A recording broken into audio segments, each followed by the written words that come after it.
The next episode of The Commercial Break starts now. 2:30 in the morning! Oh, yeah, cats and kittens. Welcome back to The Commercial Break. I'm Bryan Green. This is my dear friend and the co-host of this show, Chris and Joy Hoadley. Best to you, Chris. Best to you, Bryan. Best to you out there in the podcast universe. Thanks for joining us. I was going to say you're the Mads to my Dave, but, you know, I don't know how many people will get that. How many people will pick up on that? Will you pick up on that? I don't think so. The Mads to my Dave. Okay, like Madison? Like Madison to Oh, my Dave. Ooh. I got it. Okay, so you're that far. Those who know, IKNYKDY. So you're that far in the show? I am not. I am only 3 episodes in, but I unfortunately saw a reel that indicated what I'm headed into. So here we go. I'm Love on is 6. Blind. Okay. Don't tell me everything. I won't. But Love is Blind up to episode 4. Spoiler alert. Turn off the first segment because we're going to talk about it. Love is Blind is back because it seems like it's back every 2 months now. It is. They're constantly doing one, and they're about a year behind on production. So what you're seeing now is filmed about a year ago, and I see why they do this is so that when they get together for the recap, Reunion. the live reunion, they actually have some meat and potatoes to talk about. Yeah. Some time has gone out. People who are married are either married or not. People who have been together, it just gives some breathing room. Plus, it probably takes a long time to cut and edit those shows. Yeah, that's a lot of footage. Into a storyline that makes sense. And they do storyboard these out. Make no bones about it. They flip-flop, they might take something that happened on day 3 and make it look like it happened on day 2 to further the storyline. You get it. It's editing of a reality show. Yeah. It's not all straightforward. They have to make it interesting. I gotta say, slow start on Love is Blind season number 12 or whatever we're on. Slow start. They focus a lot on the pods. They do, well, there's 3 full episodes. Now, I believe 4 full episodes. It goes into they're still in the pods. I'm in 6. Oh, really? Yeah. They're still in the pods at 6? Mm-hmm. Yeah, that was that's a long. little unusual. Yeah. And I think 2 seasons ago, they had 2 episodes in the pods, Right. and then they were right at the Yes, honeymoon. exactly. I like that. Me too. Plus, I like my people a little crazier than they are this season. However, there is one X factor that everybody is talking about who's watching Love is Blind. Her name is Mads or Madison. She is a smoke show. Smoke show. And when I mean a smoke show, I mean the type of woman who eats men for breakfast and spits them out before brushing her teeth at noon. This girl is trouble with a capital T. Been there, done that. Yes, I you have. literally have dated women with the exact same personality. Now, Astrid and I are watching because this is a couples watch. There's not a lot of stuff that we have as a couples watch because Astrid doesn't like me watching TV with her anymore, but she prefer I be in the studio than anywhere else. But this is a couples watch, so we got excited. Love is Blind, Yeah. it happened to come out on Valentine's Day, so we sat, we watched. But it was so slow. The first episode or 2 were so slow. We only got through 1 episode a night, whereas last season or the season before, we were getting through 2 or 3, maybe 4 episodes in a night. New episodes would drop, and we'd burn through them. So I wasn't super hyped about this season after the first episode, but smartly, the producers started focusing in on a girl named Madison. Now, Astrid and I are watching this. Madison's having these dates, and she's kind of whittling it down to 2 or 3 guys. But every guy that she is talking to, she is trauma dumping all of the things that have happened to her. When a guy says something, she will say, let me give you an example. Well, my mom was a drug addict, and so I had to raise myself and make hard choices. Fast forward to a couple scenes later, she's with a different guy. Well, I grew up in a very strict church. And I thought to myself, you grew up in a very strict church with a drug addict mother? Something didn't add up to me. And every time they showed Madison, she had yet another trauma, another drama, another. And listen, I'm not diminishing trauma. If she did have a drug addict mother and had to grow up and raise herself, I kind of raised myself too. That's a very traumatic thing to go through. And as an adult, if you haven't kind of sat down and reasoned with that part of your life, then it's a very difficult thing to move past. Past, for sure. And so, but she kept saying, I'm past it. I've done it. I'm self-aware. But then every time something came up, she had to bring up the trauma again. Every time, every conversation. Another example. I don't want to talk about sex right now because I grew up in such a strict church. I'm very, I remember her saying I'm that. reserved, and I was made to feel like sex is shameful and that women weren't supposed to have sex unless it was for the purpose of making babies. Very next scene, she's like half naked, twerking, basically mutually masturbating with another guy in the pod. Yeah. Which was very, and I know the producers did this on purpose to kind of like, give this, hey, she's saying this, but she's doing that, saying this with this guy, doing that with that guy. What's up? So they're also honing in on this, and they're doing it slowly and pretty connivingly, but you can pick up on it very early. So if you haven't watched it, I'm giving it to you. I'm not giving away anything, but Madison is trouble with a capital T. And one of these guys is onto her. One of these guys is so self-aware and I think emotionally intelligent that when Madison is saying these things, he is not like rolling over like a puppy dog for her sexy voice. Now, he has no idea what she looks like, I don't think anyway. He has no idea what she looks like, but just the way she talks can kind of twist you into a knot. I'm sure a lot of these guys are just drooling listening to her voice and her talk in this sultry, sexy way. Well, one of the guys, he's seeing past it, and he's like, yeah, I don't know. He asks, what's your attachment style? And she says, dismissiveness. Whenever something happens that I don't like, I tend to run away from it, right? And he says, yeah, I don't think I like that. I don't think that's something I could handle. He's being honest with her. Where the other guys are like, Madison. Well, wait till you see. Wait till you get a little further in. Oh, really? Well, I saw the reel this morning, and I understand What? What did it say?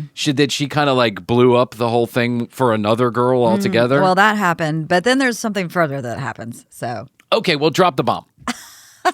Drop the bomb. Really? Yeah, Love is Blind. Love is Blind. Spoiler alert. We're talking about it. By the time this comes out, everybody will have already seen So it. she narrows it down to the one guy. I think his name's Dave. I don't know. He's the guy who also said that he grew up like that he was a nerdy guy. Okay. And got bullied as a kid. Yeah. So they kind of had that in common or something. Anyways, it gets down to the two of them, and he doesn't do it. He doesn't do it. She narrows it to him and only him, and then he says, I can't move further. It's too much. He's like, I can't. Engagement's a lot. This is the guy who I was talking about. I like that guy. I like that guy too because he was honest with himself. Yeah. He's like, I think something's off here, and I'm not going to He doesn't do the engagement. So I don't know what happens after that. Okay. If there's some kind of a repair or she moves on to another guy. I don't know. Very interesting. Good for you. I think that guy's name is Dave. Good for you. Dave or Sean, one of the two. Good for you, Dave. Good for you. I'm so proud of you, Dave. Yeah. I'm so proud of you. Because he was really smitten. Yeah, of course. And if he saw what she looked like, he's probably going to kick himself in the fucking nuts. Yeah. Yeah. She was a model. She's an artist. She's an international woman of mystery. She's done, every time someone talks to her, she did something different. She's doing something different. I don't know. She seems like a bit of a chameleon to me, like an emotional chameleon. And listen, I'm not pointing out Madison to say that, don't take this as, Bryan just thinks all girls are crazy. No, I don't. No, you can just recognize the crazy. I just recognize the crazy. You've honed your skills. Having lived with it, dated it, been there, done that, and maybe we all have had some similar experience with someone that just is an emotional chameleon. They gaslight you. They tell you whatever you want to hear. They give you love. They pull it away. This is Madison. This is what she's doing. And you can see it even through the editing of the show. If you've ever been in one of these relationships, guy or girl, then you feel it. You're like, this seems a little too familiar to me. And even though Madison is a total bomb of a physical woman, it's just so much, there's so much drama behind those eyes that it's like, run as fast as you can. Yeah, well, this guy did. Yeah, he's going to kick himself in the nuts when he finds her Instagram. When he finds her Instagram bikini pictures, he's going to fucking flip out. I haven't even looked at her for her. I get a little... either. Like, I don't want to, like, ruin it for myself. Right, so that's why I was trying not to look ahead. And I know that they're not supposed to post, and, but you can, like, tell little things if you check out their Instagram. They make rather benign Instagram posts until the episode reveals whatever the episode reveals. Yeah. But then the rest of the stories are like, eh. Oh, and I can already see a crack in one of the ones that did get engaged. Oh, really? Okay. All right. Well, don't tell me that because there was, we so far have seen one engagement and it looks like something that actually could be promising. that first one. Yeah. Is that the one where we're seeing cracks? No. Okay, good. All right. Because I like those too. It's when they see each other. Oh, it's when they see each other? Couple that when they see each other. Love is not blind, guys. I know. Love is not blind unless you're actually blind. Yeah. Do you know what I'm saying? That's it. It's just the truth. We use all of our senses to eat. We use all of our senses to fall in love. All of our available senses. Let's put it that way. But love is not blind unless you're actually blind. That's the truth. It can't be. There's no way. You can't look at someone you're not attracted to and go, I want to fall in love with that person. It's really hard to do that. I mean, it is. So many people have tried with me, and it just and it didn't work out with anybody except for Astrid. And I want to get her eyesight checked. Ooh, you won the prize with her. I did win the prize. I married up for sure. All right. While we're on television shows, which we tend to talk about once a week, but while we're on television shows, I wanted to let you know I am watching. I think probably one of the best television shows I have seen in a long time. And let me preface this by saying I am not a medical drama kind of guy. Oh yeah. ER. What was the other one? Grey's Anatomy. You can name the endless amounts of medical dramas that there have been on television. St. Elsewhere, all the medical dramas that have been on television and caused quite the ruckus, quite the stir. I have just never been convinced they're interesting enough to watch for any period of time.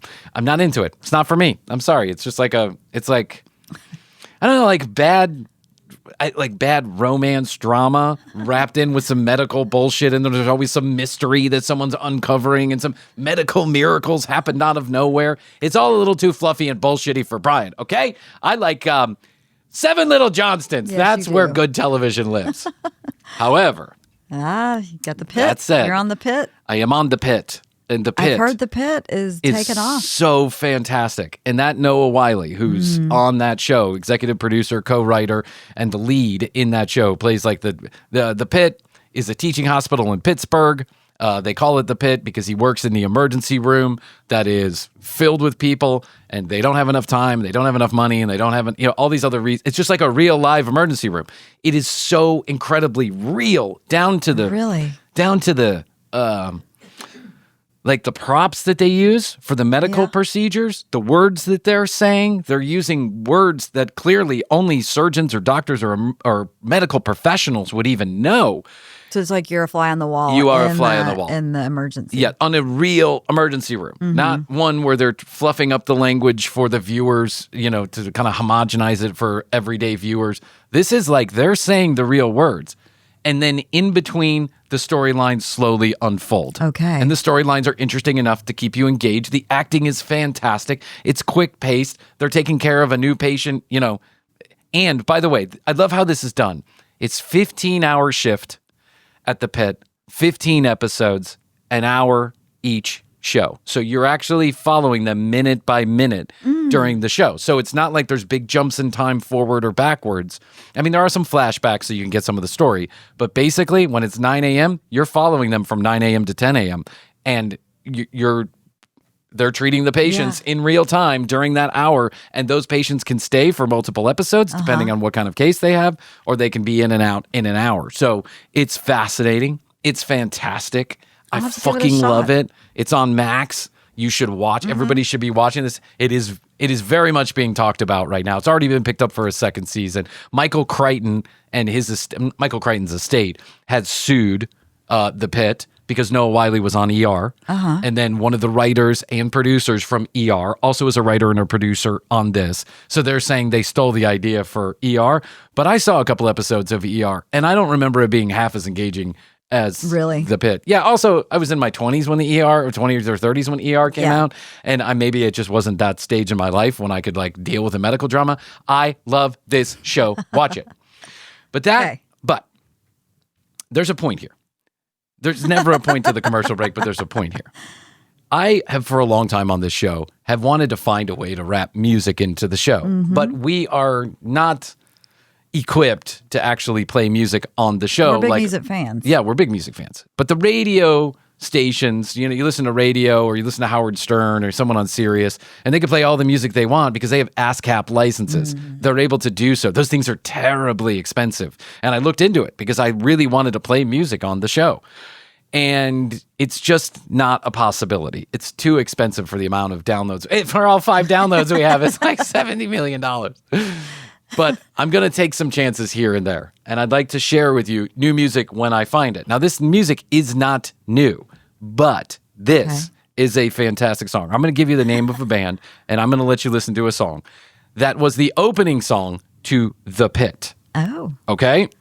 You know, those people that control the music on shows now are doing a really good job. It's the only place you can find music these days. Do you know what I'm saying? So, but they do a great job, because I think the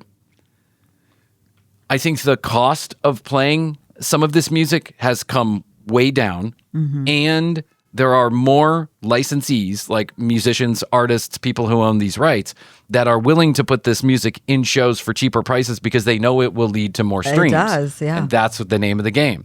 When I was a kid, you would have never heard a Beatles commercial, a Beatles song in a cereal commercial. Fucking Frosted Flakes and Let It Be? Really?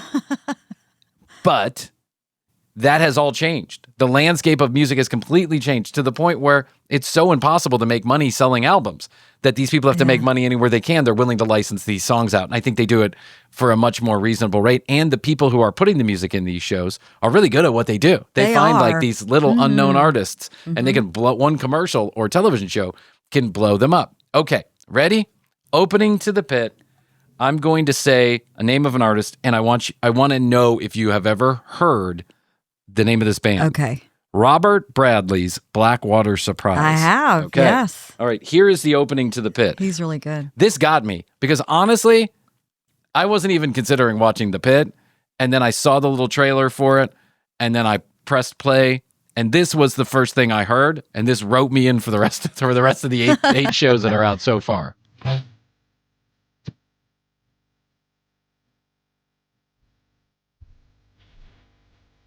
Honestly, I wish this had played the whole episode. I just would have listened. I've listened to this for 15 hours. Have you?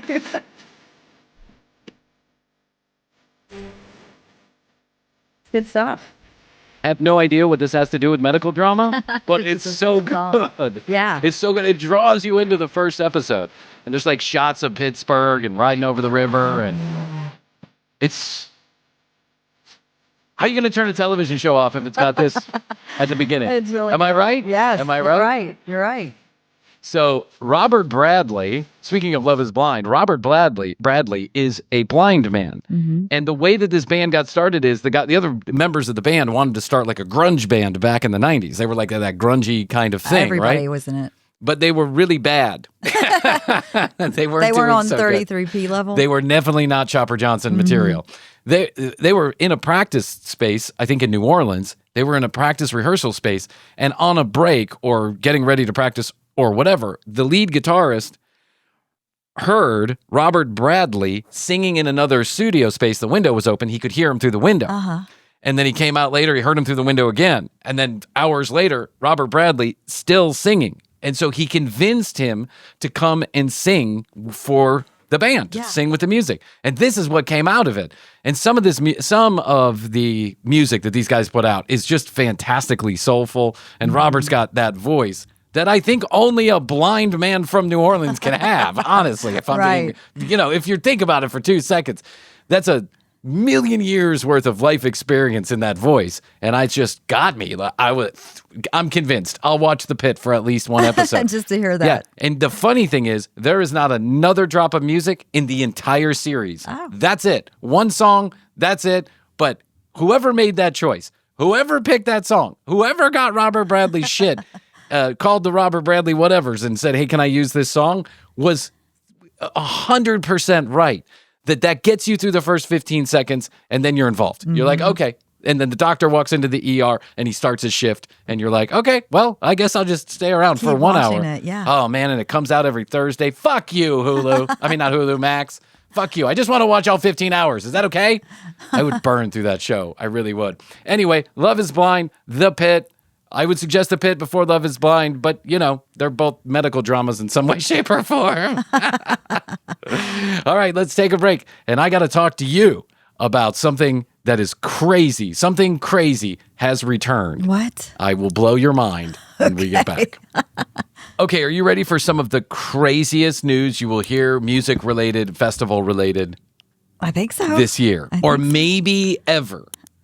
Do we all remember freaking the way fuck out back in 2020 when some douche canoozle, some scam artist decided to put together something called Fyre Fest? Yes. Okay. Yes. Fyre Fest.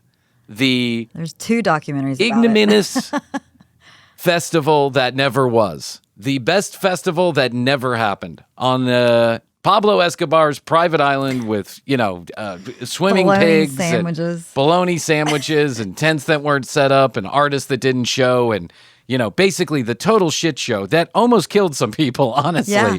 Left them out in the middle of this island without infrastructure, water, food, and certainly no festival, certainly no music. And this guy went to jail. He did. Because he raised a lot of money. And that money went where? No one really knows. It went to just trying to put together a festival that was clearly short of the mark, but short of any mark. Like this, yeah. This wasn't worthy of a dive bar, let alone an actual festival on a private island where people paid tens of thousands of dollars to get pampered for an entire 5 days. They didn't even get a pot to piss in, and lots of people were pissed, and lots of people were stuck, and lots of people were put in really tough situations, bad situations, by this one guy. Now, let me tell you how this has to do with the commercial break. About 3 years ago, I get an email. We're our own Fyre Fest. We're our own Fyre Fest. And like moths to a flame, shitheads beget shitheads. Because about 3 years ago, I started getting communication from a guy who claimed to be one of the new executive producers for Fyre Fest 2. Yeah, they're trying to bring it back. They did bring it back. Okay. It is back. I mean, that's what they say, right? Let me give you the skinny on this. They have not announced one artist, because I'm sure no artist would attach themselves to this. Right. Who would attach themselves to this? I don't know. I don't know either, but I can't imagine it's going to be anybody worth seeing. I'm sure that there is somebody out there who, if they get the money, they will go do it. Because it's hard to make money in music. You know what I'm saying? Yeah. So maybe they'll decide to do it. Okay. So 3 years ago, I start getting communication from a guy who will remain nameless. And he starts telling me that he would like to put this guy who had just gotten out of jail on our show. Oh, yeah. Could he come on our show? Do you remember this? I do remember you saying that. Okay. Mm-hmm. And we communicate for a long time about this. We go back and forth. I'm trying to make a decision about whether or not this makes sense for the show, whether or not we want to even get involved. Was this before he went to jail? This was after he got out of jail. After he got out of jail, okay. Yeah, remember he only spent like a year in jail. Yeah. Fyre Fest. Hold on one second. I want to make sure that I get some of these facts right. So this guy communicates with me for about a month, and he says they're going to put together a prep show for Fyre Fest 2 at a secret location somewhere in New York.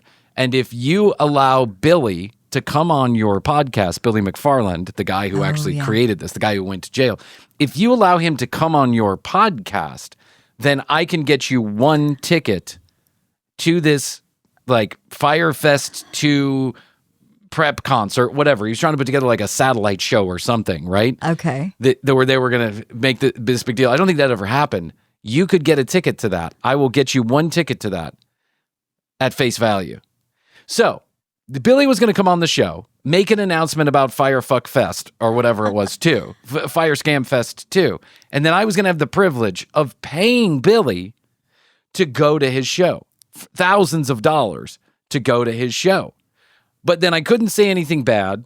I could ask questions, but I couldn't shit on Fyre Fest, whatever.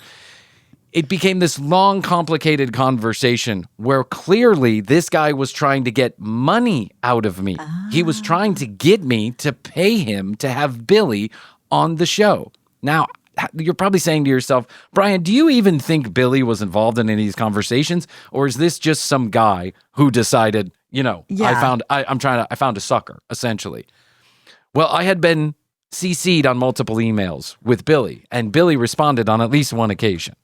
And while I don't know Billy's specific email address for sure, 100%, sure seemed like it was Billy's email address. Let's just put it that way, right? So Billy was trying to get money out of podcasters like me, I assume I'm not the only one, to then go and put his little shit fest together. And he hadn't even paid back the people who got fucked over the first time. That's right. He's trying to make money. And as a matter of fact, I think our good friend Andrew Callahan, if I'm not mistaken, All Gas, No Brakes, found Billy McFarland and found out that he was acting as a ticket broker for prestigious concerts and events. And he was trying to make thousands or tens of thousands of dollars reselling concert tickets after he got out of jail. And they actually almost sent him back to jail because he wasn't allowed to do that. He was using other people's credit cards to do that or whatever it was. This guy is trouble. I mean, I get it. Second chances, I agree with it. I've had plenty of second chances in life myself. And I'm sure I'll have a few more before I'm dead. The commercial break has had 30 second chances in its life. We are the little podcast that couldn't. But this guy, Billy, is notoriously dumb at what he does. And if you pay for Fyre Fest 2, you are just as dumb. Don't give this guy your money. Don't do that because he is going to disappoint you. There will be no Fyre Fest 2 in the way in which he envisions it or tries to sell it to you. He's a good salesperson. He doesn't follow through on what he says he's going to do time after time. And he's always trying to bilk people out of money. That's clearly Billy's game. You want to take a guess at how much these tickets are? Sure. About $2,000. For one Fyre Fest General Access Pass, it is $1,400. What does that get you, you might ask, Krissy? The basics. I can't even get through this website because it's some complicated, slick website. I think there is also a level of tickets where you need to fill out an application. Fill out an application. That's his thing, right? He tries to make everything seem very exclusive. Yeah, very exclusive indeed. Okay. For this, you will get access includes access to the festival grounds on Isla Mujeres. At the water stage, transportation will be provided from our preferred hotel locations. The Fire Ignite package grants 4-day access to the Fyre Fest, May 30th through June 2nd. Doesn't it seem like there's not a lot of time to be selling those tickets? Not. Yeah, this is going to be a shit show, no doubt about it. You have to get your own travel. You have to get your own accommodations. But then there's another level of tickets, Krissy, which I think is probably more suited to us. If we're going to go to Fyre Fest, this is what we're going to do. We're going to do the Fuego VIP experience. Fuego experience. We're going to do the Fuego experience. And what's that going to include? Let's see here. That is going to include access to Isla Mujeres.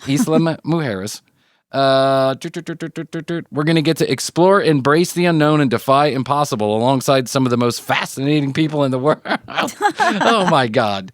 I don't know what this gets you besides that. Really? Access to the most fascinating people in the world? Access to the most fascinating people in the world, and I'm paying $20. I am paying for that. I will pay. How much is that? That's $5,000. That's what I'll pay for that. A ticket. Yes, your own exclusive getaway. But I can get the Phoenix Artist access for $25,000. What? $25,000. Now, to be fair, this does include private travel. So you can, this website, by the way, Billy, is terrible. It's terrible. Who uses Flash anymore? Honestly, God. You're using Flash, dude. Stop it.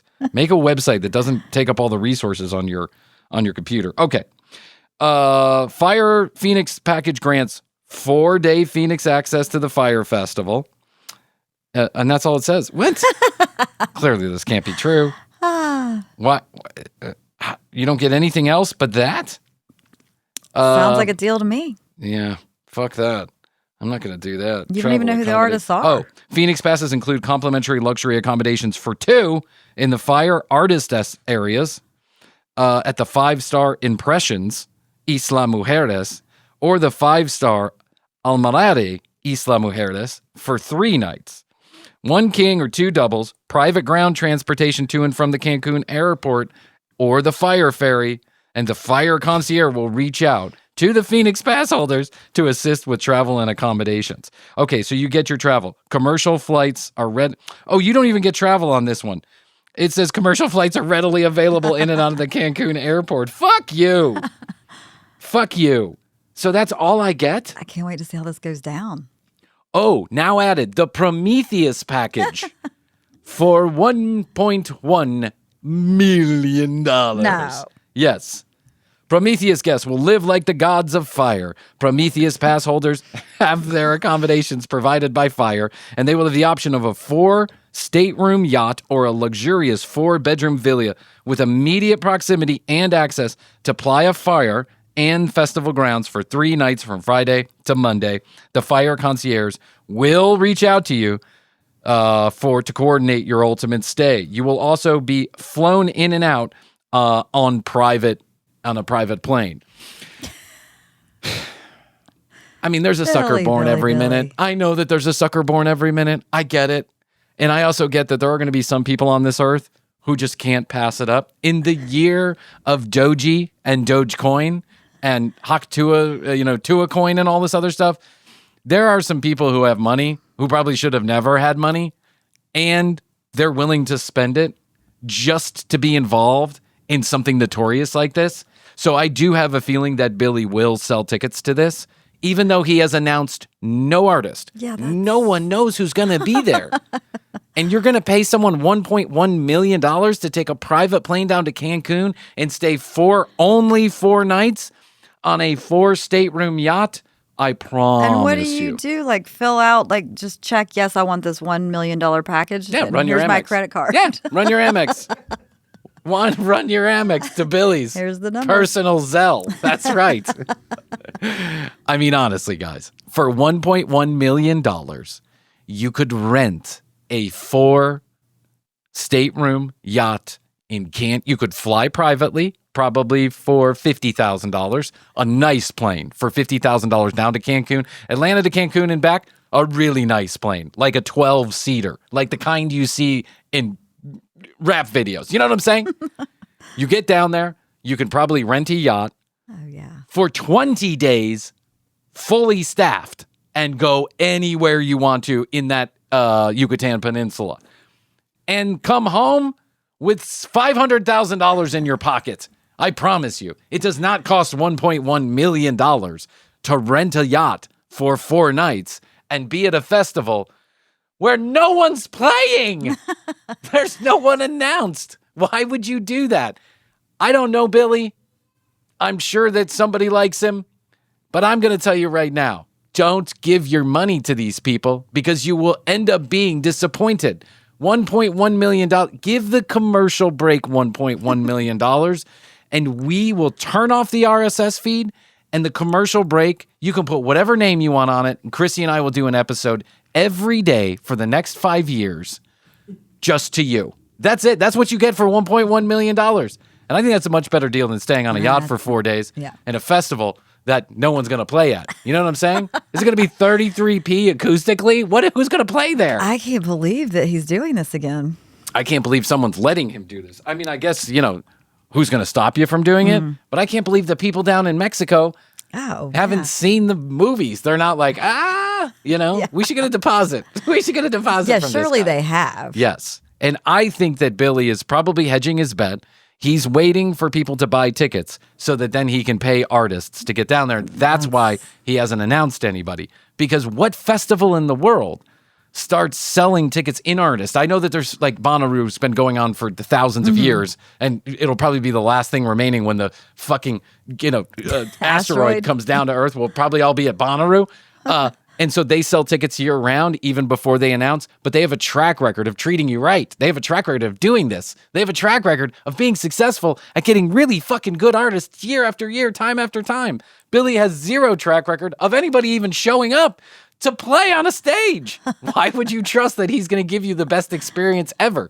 What is the experience? Being in a hotel in Mexico for $25,000? Yeah. Fuck you. Fuck you. I don't believe it. I don't take it. Can you believe this? No, I can't believe this. And That being said, can't wait to see how it ends. That being said, I am going to email this guy that I was talking to a couple of years ago and see if we can get a couple of tickets to go down there. Yeah. Because if it's going to turn into a shit show, I want to be there. Right. So we can document it all here on the commercial break. I'm sure a lot of people want to do that. Oh, yeah. Oh, there's going to, there's probably media requests out the ass. And after this rant, I'm sure we won't be invited. But we'll try nonetheless. Okay, we'll take a break and we'll be back. Okay, so I wanted to follow up on a conversation that we had a couple of days ago about the Rock and Roll Hall of Fame. Okay. The band is not Maña, it's Mana. And they are a very famous Mexican rock and roll band. Nice. And Astrid saw them when she was a kid, and she really loved them. And so I got myself educated about them and their music. They're older. They're like, they're like the Bad Company probably. And not, they're like the Zeppelin, they're older. Okay. They're loved. They've got they've got billions of streams on Spotify, so clearly they're very popular. Yeah. And they are in this year's rock and roll nomination class. And that means that the Academy, the Rock and Roll Hall of Fame Academy or voting class, is currently voting on who should get in. And I think they elect 5 every year induct 5 every year if I'm not mistaken. And then you can vote. We, the public, can vote. Also, you can vote up to 7 times. Oh, I didn't realize we could vote. Yeah, you can vote up to 7 times. It might even be 7 times per day. You can go to the Rock and Roll Hall of Fame website and vote. But I think there's like a couple thousand members that vote, I believe. And our vote only counts for 1 of those votes. So it's almost a joke at the end of the day, right? I get why they're doing it, but you don't have any real effect on what happens. But I thought that I would get an update on where we stand with the voting. Oh, okay. With just a couple of days left to vote, I thought we should get in the game here, right? Okay. Currently, Fish are in the lead. After just a couple weeks of voting, 101,000 fans have voted as one of the 14 nominating classes, one of the 14 nominees for the class of 2025. This is the first time that the group has been nominated. Billy Idol is in second. There are so many people on this earth that aren't well. Billy Idol? Of all the people, Billy Idol? Honestly? Yeah.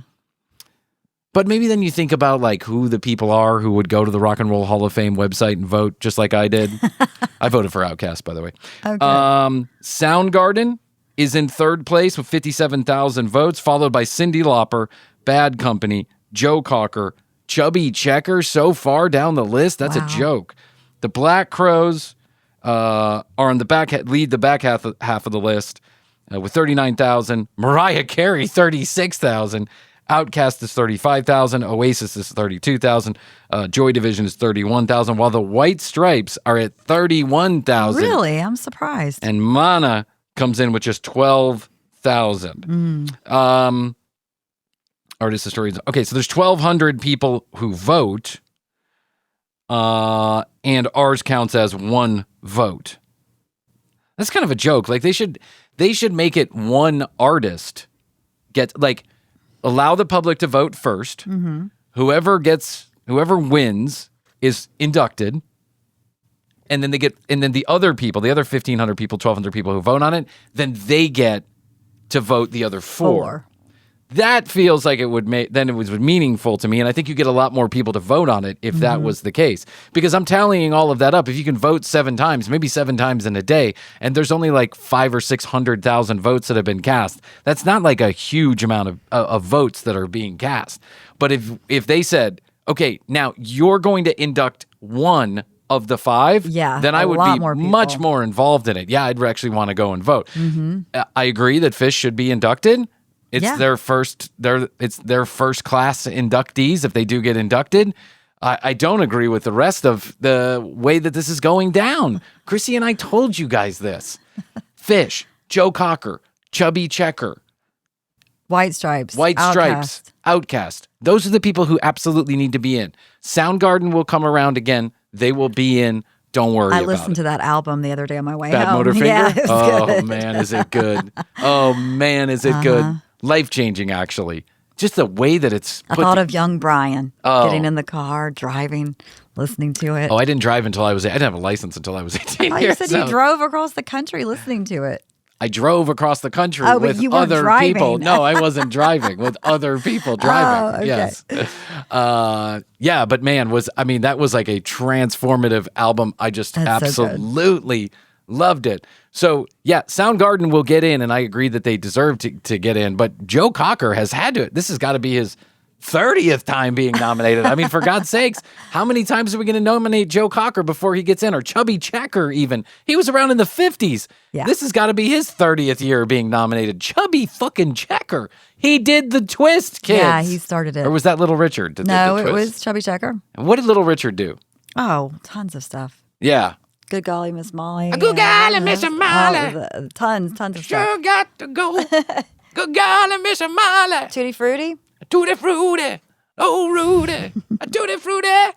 Oh, Rudy. I'm telling you why I did not like Tutti Frutti. Is because when I was in the band playing my saxophone, full of saliva and spit flying everywhere, when I was playing my saxophone, I had to play Tutti Frutti was one of the songs that we played at the football games. Did? Yes. How did that go? Oh, yeah. Tutti Frutti. Oh, Rudy. No, but I'm thinking with the band.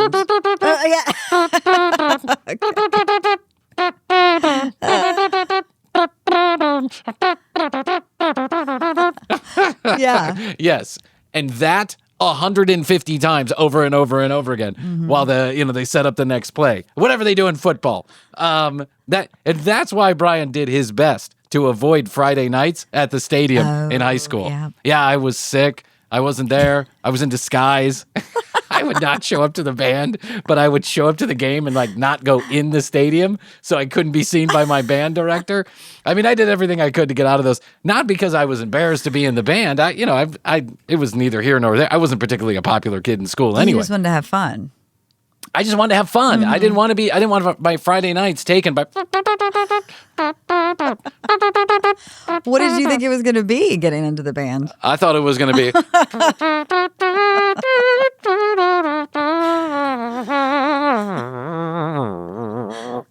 What did you think you were going to do in the band? Have sex? I don't know. I thought there were going to be hot band chicks playing the flute, and I was going to get in their first chair, if you know what I mean. Oh. I thought I was going to wet their reed. Do you know what I'm saying? You did it for the looks. I had to take an elective. I had to, my parents encouraged us to do things outside of school, like any parents do. You try and be a well-rounded person. I loved music. There was no doubt about that. I had a passion for it. I was playing that loud guitar horribly at home for hours on end. And I think that I just wanted to direct that energy somewhere, and the band seemed like the natural place to do that. At least I got to play the instrument. But not all the way. But I didn't want to fully commit to everything the band had to do.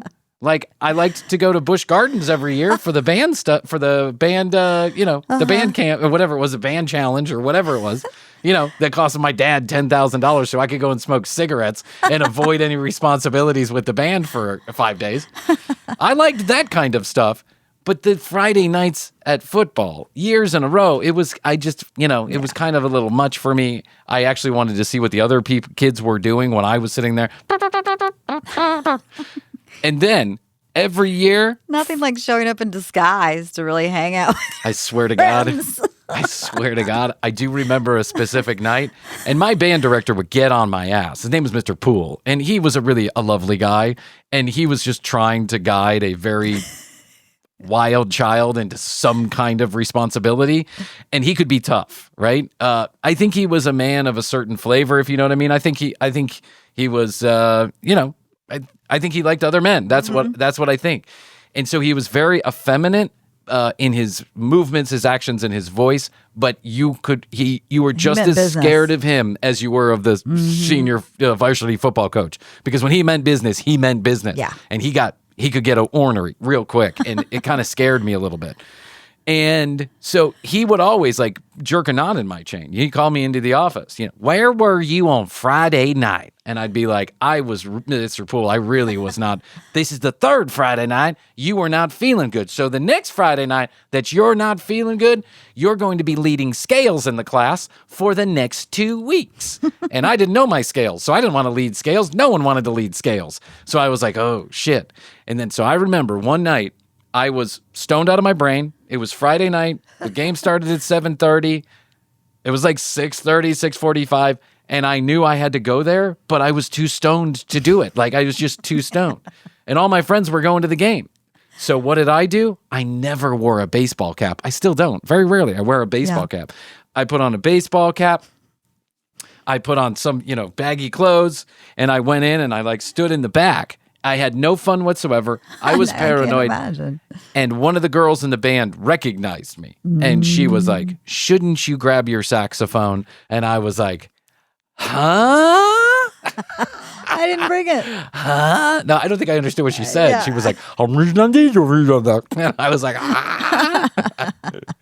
and I ran out of the place. I was like, I was too scared. And she kept my secret. Thank you very much for keeping my secret. Sweet of her. Yeah, it was. But I'd say if there were 10 home football, 7, 8, 10 home football games a year, Mr. Poole was lucky if Bryan showed up to 2 of them. Yeah, 2 of them. But I tell you what I did show up to. I always showed up to the graduation ceremonies, which were at the Atlanta Symphony Hall in these huge symphony hall. Huge, right? Yeah. And we would have to sit on stage and play that fucking song, the March of the whatever,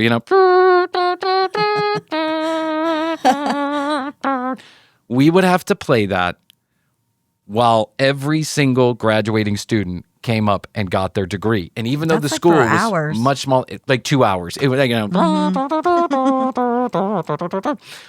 But I liked it because it gave me and my first chair friend a chance to go downtown, smoke cigarettes around the building, and fuck off for a couple of hours. And kids, that's really what's important in high school. Smoking cigarettes and fucking off for hours. Believe me. More good advice from Uncle Bryan. Oh, yes. The good old days. Oh, man, the good old days. Honestly, I pine for that. You do? I don't. No, I don't really. But I mean, I didn't realize how good it was back then to have a home that was paid for, electricity that came on, no matter who paid the bill. I didn't have to worry about working. Work was essentially just for fun money. Smoking cigarettes wasn't going to kill you. They didn't know that back then. You know what I'm saying? Yep. Just like I tell my kids all the time, don't try and grow up. Don't try and grow up. It's okay. Just enjoy it. Don't worry about the next thing. Don't worry about, what mommy and daddy are talking about. Don't try and grow up. It's just and turn the lights off. Enjoy. Yeah, turn the lights off and go to fuck to bed. Stop throwing up on my shoulder. Yeah. Listen, you get to a certain point in life and you realize just how good you had it back in the day. Yeah. But I digress. The truth is, kids, I should have followed through on my responsibilities and shown up and played on Friday Night Football because that would have been the right thing to do. But then I wouldn't be the same lazy, mediocre comedy podcaster I am today. You wouldn't. That's right. Canceling recordings every 5th day. I don't want to do it today. 212-433-3TCB. 212-433-3822. That's where you can leave us text messages. Questions, comments, concerns, contents, ideas. We'd love to hear from you. We will respond. Or you can leave a voicemail, and maybe you'll hear your voice on the next episode of The Commercial Break. How's that? How's that for a deal? That's good. Right? You don't have to sit that one out. Go. Leave us a voicemail. I'll cut it up in weird ways and make you sound strange. At The Commercial Break on Instagram, TCB Podcast on TikTok, and do us a favor, go watch our show after you finish listening to our show. YouTube.com/The Commercial Break. For all the episodes, the same day they air here on the audio feed. They air here on the audio feed and TCBpodcast.com. All the audio, all the video, and your free TCB swag. Give us your address. We'll send you some. No muss, no fuss. Okay, Krissy, that's all I can do for today. I think so. I'll tell you that I love you. I love you. Best to you. Best to you. And best to you out there in the podcast universe. Until next time, Krissy and I will say, we do say, and we must say, goodbye.